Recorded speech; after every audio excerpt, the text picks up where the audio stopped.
I'm deeply honored to host you once again, Professor Richard Jackson. Um, he's a professor from University of Otago. He's a leading thinker, chair in peace studies at the National Center for Peace and Conflict, New Zealand. He's also founding editor and current editor-in-chief of the Journal of Critical Studies on Terrorism. So today he will be discussing reading the current moment, what does it mean for an IR academic, the difference between the dominant knowledge worldview and the critical worldviews, uh, alternative visions of the international. Sir, the floor is all yours. Well, thank you very much. Great. Thank you very much. It's a great honor to be invited to speak to your wonderful conference again. And I sincerely hope that one day I'll be able to attend in person. And I hope that even though I won't be able to join for much of this, because this is already our evening time here, I hope you have a liberating and empowering set of discussions during the rest of your conference. I'd like to begin by saying that because of what's currently going on in the world, there's probably never been a more pressing time or a more opportune time to be discussing alternative visions of the international.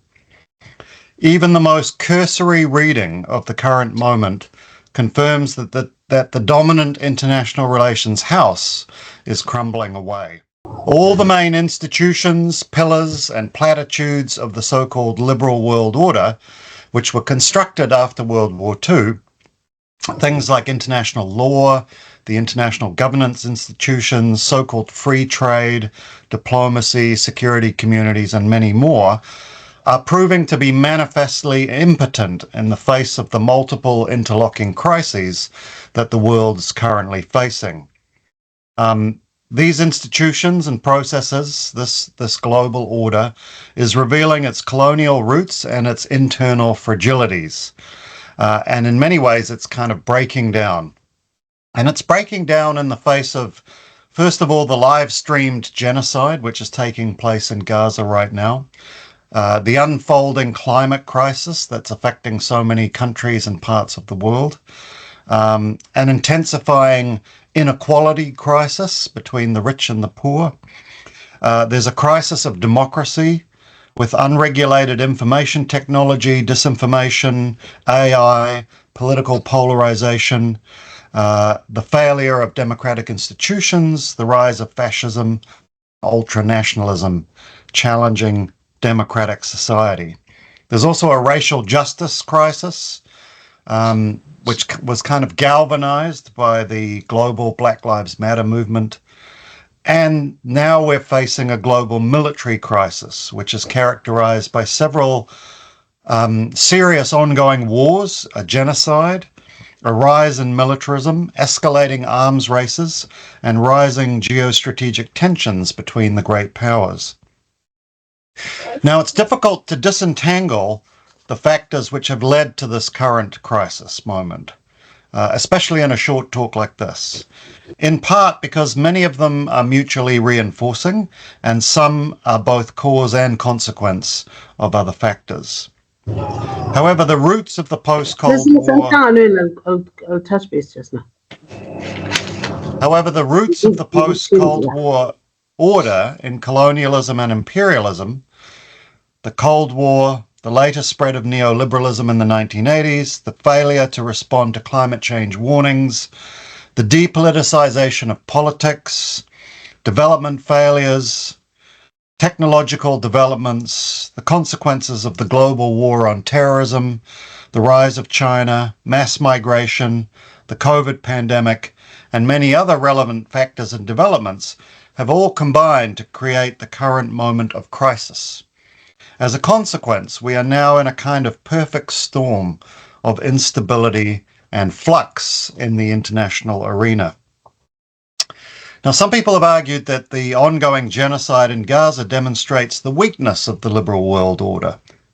Others, however, would argue that's in fact simply the revelation of the true nature of the so-called liberal world order. It's the emperor's new clothes on full display. Certainly, if we take a genealogical perspective, it can be described as the apogee of a long history of Western support for human rights abuses, support for genocide, support for repressive and authoritarian regimes, as well as a great many anti-democratic operations and activities. I mean, if you think about it historically, since the end of World War II, the United States has a history of opposing progressive social movements and political leaders, particularly in its own sphere. According to one study, the US has engaged in 81 covert and overt interventions in foreign elections between 1946 and 2000, often overthrowing popular, democratically elected governments. Another study suggests 64 covert and 6 overt regime changes during the Cold War. The US also has a history of tolerating, ignoring, or actively supporting serious human rights violations in allied states. The US has directly supported 30 to 40 authoritarian regimes since 1946. In some cases, such as Indonesia, it's directly participated in genocide, as it's currently doing in Gaza. In many others, it violently opposed national liberation and anti-colonial movements, and it has a history of supporting right-wing terrorist groups. And we only have to think about the School of the Americas, US support for different dictators in Latin America, in Indonesia, as I mentioned, support for the Pinochet coup in Chile, the coup in Iran, and support for the Shah, support for apartheid South Africa and for apartheid Israel, and the war on terror, which, according to the Costs of War project at Brown University, has killed something like 4.5 million people. We can read this historical moment, therefore, as potentially the final convulsions of the violent white supremacist order that has emerged after World War II. It's an order that's dying under the weight of its internal contradictions, its hypercrises, and its moribund morality.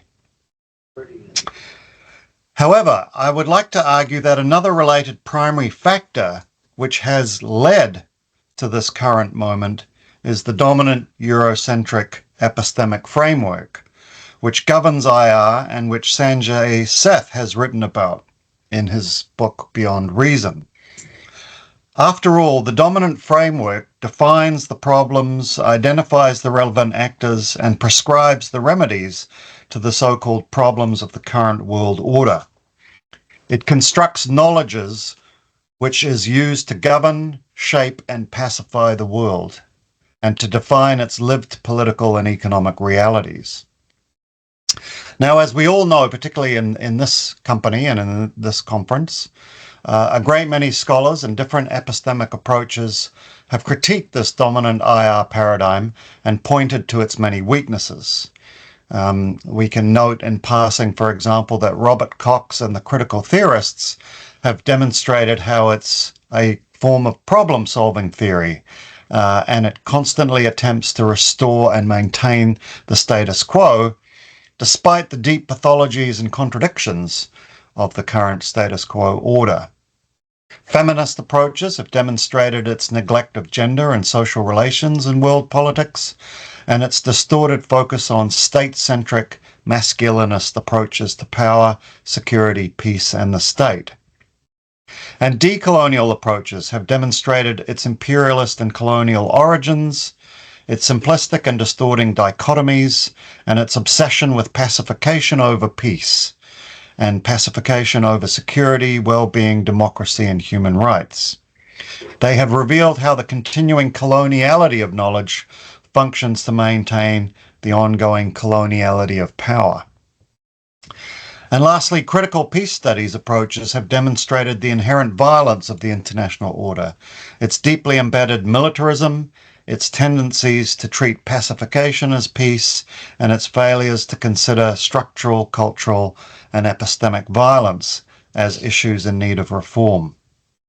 In other words, the deeper crisis underneath the multiple crises the world is currently facing is the epistemic crisis of the dominant paradigm of IR and politics.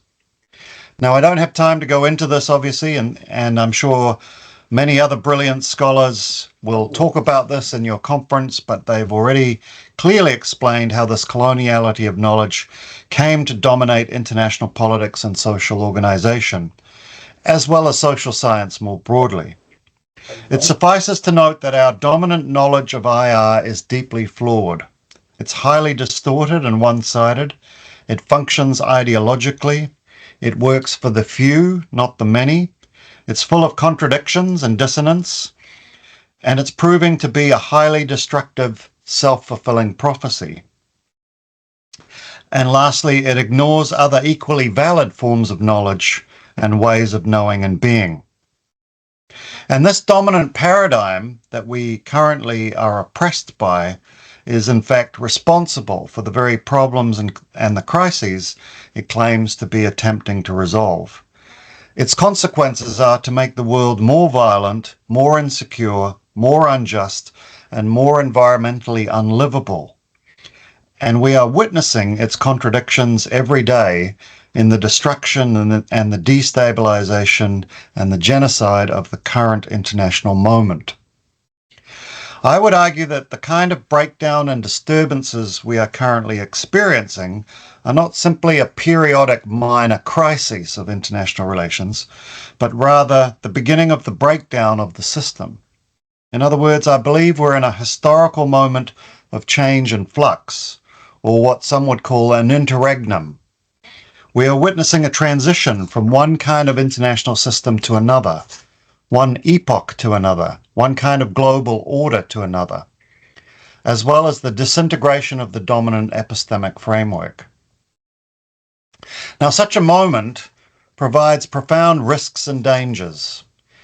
There is a real risk of even greater global confrontation, of escalating arms races, continuing instability and violence, and potentially even global war involving the great powers.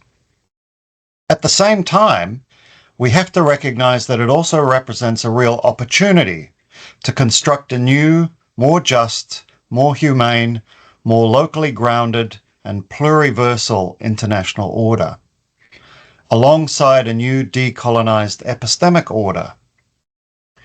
Crucially, in this moment of transition, this interregnum, there is a compelling argument to be made that we cannot simply reform the current order or adjust the underlying epistemic framework in minor ways. I'm sure you're all familiar with Audre Lorde's formulation of this argument. She says, and I quote, "For the master's tools will never dismantle the master's house. They may allow us temporarily to beat him at his own game, but they will never enable us to bring about genuine change." End quote. Instead, I believe that we need to supersede the current order, to replace it, to remake it, perhaps in part by making it irrelevant and unnecessary. Obviously, we will need critical tools to do this, and that, I believe, is a large part of what you are exploring at this conference. We're going to need at least two things here. The first is that we need to maintain resistance to the current violence and the dominant order, both political resistance and epistemic resistance, or what Walter Mignolo calls epistemic disobedience, and Foucault calls insurrectionary knowledge. These are critical tools and they must be continued. However, I want to talk about something that has to be added to this, because resistance is not enough on its own. We also need to simultaneously engage in a kind of constructive project, which aims to build an alternative order, to build a new house of international politics, one that can accommodate a broader, more diverse community within it. And part of building this new house involves beginning to act in ways that prefigure the kind of community and society and the kind of university we want to ultimately live in. Now, again, just simply because of time, I don't have the ability to go into any detail. But I would like to end my comments here by suggesting a few practical, concrete ways in which alternative visions could be nurtured and constructed. And I draw on these observations of having lived in New Zealand now for nearly 20 years and working in a university in a settler colonial society where an attempt is being made to try and decolonize the university. And in this context, my center is part of the School of Indigenous Studies, the School of Māori and Indigenous Studies. And Māori scholars and activists, the Indigenous people, are trying to reclaim their place in the university. And some of the things that they do, I think, are kind of helpful suggestions for thinking about how we can try and create this new international order, this new vision, if you like, of the international. So the first suggestion is obviously that Indigenous scholars over here rely less and less on Eurocentric approaches and paradigms and knowledge, and they also rely less and less on their European colleagues. In other words, and I'm aware of the irony of this, part of liberating Indigenous approaches involves stop asking white Europeans to come and talk to you and give you their expertise. Rely on your own Indigenous expertise. I think a second point is to embrace your own culture and its knowledge and build educational spaces where Indigenous culture, both material and non-material, flourishes and nourishes the intellectual project. In New Zealand, Indigenous people have started their own universities called wānangas, where they teach using traditional forms of instruction, but also relying on traditional epistemologies and forms of knowledge. On our campus, but also on other campuses in New Zealand, they've built traditional meeting houses, and they've also created spaces in the university for Indigenous people to go and feel comfortable. And the architecture, the practices are engineered to make it comfortable for an Indigenous person to be in that educational space. There's a prioritization of language. So more and more, the Indigenous students at our university are able to write their essays or their theses in their own language and be examined in that language rather than being forced into English. We're also seeing the incorporation, even in the everyday practices of holding staff meetings, for example, with what's called tikanga, and that is the kind of spiritual traditions that govern social relations in Māori culture. So traditional prayers are shared, sometimes traditional songs, traditional greetings. There's a great use of the Māori language, and all of these practices are designed both to create a bicultural environment, but also to acknowledge, recognize the Indigenous people, but also help Indigenous people to feel comfortable in the space so that they can participate in scholarly activities. We're also seeing the embrace of Indigenous knowledge and the sort of development of new research priorities that reflect the community needs of Indigenous people rather than Western priorities or state-centric priorities or external priorities. We're also seeing greatly increased citations of Indigenous scholars, so that, we try to make sure that in our curriculum, most of the cited authors are not, white Europeans, but rather Indigenous scholars writing about and from their own perspective. One of the other practices is to try and grow Indigenous scholars. So rather than hiring staff who come from overseas and are European to take positions, you appoint Indigenous staff and then help them get a PhD and help them grow into that position. We're also seeing Indigenous people starting their own journals and their own publishing houses. I mean, technology these days helps with that.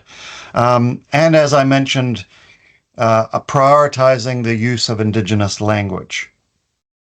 Now, the point that I'm simply making is that there are a great many examples from around the world, including New Zealand, where Indigenous communities are demonstrating how to reclaim their knowledge and how to develop their own communities and their own ways of life and being. And such projects are liberatory and emancipatory, and they provide the beginnings of an alternative international. And as I've tried to make clear in this brief talk, they've never been more necessary given the multiple interlocking crises that the current order is facing, but they've also, I think, never been more likely to succeed because we can now see that they are desperately needed, and also the current order is crumbling. And so this is the perfect time to be building a new order. The old order is dying and a new order is being born. And I would like to commend the organizers of this conference and commend you all for participating in this as you try and think about how to build a new international order and how to build new Indigenous-led and pluriversal forms of community and university. So thank you for your attention. And again, thank you for inviting me. It's always a great pleasure, and I wish you great success in your conference. को हमारा काम पसंद आया है तो video को like कीजिए, channel को सब्सक्राइब कीजिए, कमेंट करके अपना फीडबैक दीजिए और अपने दोस्तों के साथ वीडियो लिंक को शेयर कीजिए।